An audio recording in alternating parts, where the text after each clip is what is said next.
aku Tiarsya Cipta Nugraheni. Di sini aku bakal jelasin tentang sindrom koroner akut atau SKA.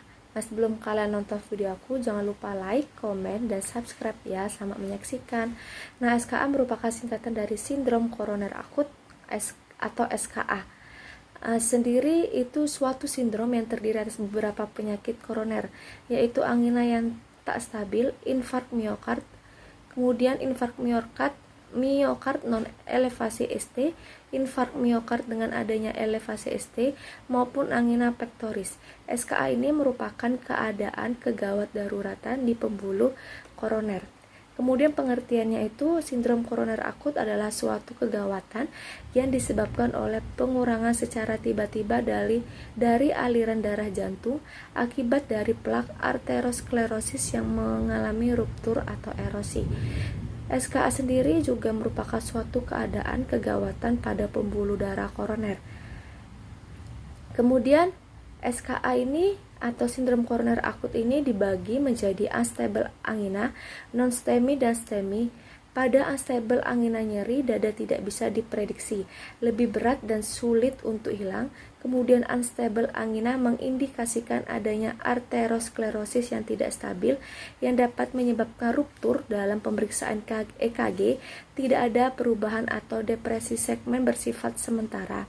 Pada non-STEMI, nyeri dada dihubungkan dengan adanya depresi ST segmen kardiak biomarker positif. Kondisi ini mengindikasikan adanya ruptur dari plak dan oklusi koroner secara intermiten. Pada hasil pemeriksaan EKG ST, depresi atau perubahan gelombang T. Nah, etiologinya SKA adalah salah satu penyebabnya adalah aterosklerosis, pembuluh darah koroner yang ruptur. Fase ini disebut dengan fase disrupsi plak. Ini akan memproses agregasi trombosit dan aktivasi jalur koagulasi.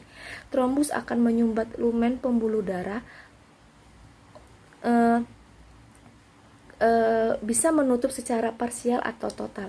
Obstruksi akibat spasme lokal di arteri koroner epikardial akan menyebabkan terjadinya iskemia dan nekrosis jaringan otot jantung.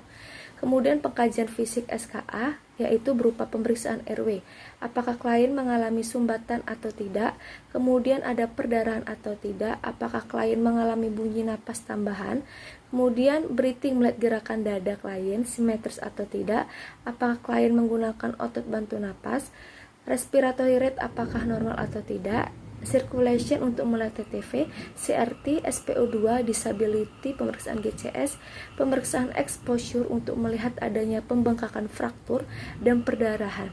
Pemeriksaan fisik juga ditemukan suara jantung S3, hipotensi, kecemasan, riwayat penyakit pada SKA ini memiliki diabetes mellitus, hipertensi, dan penyakit jantung. Nah, faktor resikonya itu yang pertama ada hipertensi, yang kedua ada perokok berat, yang ketiga ada diabetes mellitus, yang keempat itu ada obesitas, yang kelima ada kurang aktivitas fisik, kemudian ada usia dan jenis kelamin. Penata laksanaannya itu yang pertama terapi oksigen, nitrogliserin atau NTG, morfin, aspirin, antitrombolitik, heparin, warfarin, kateterisasi jantung, dan trombolitik.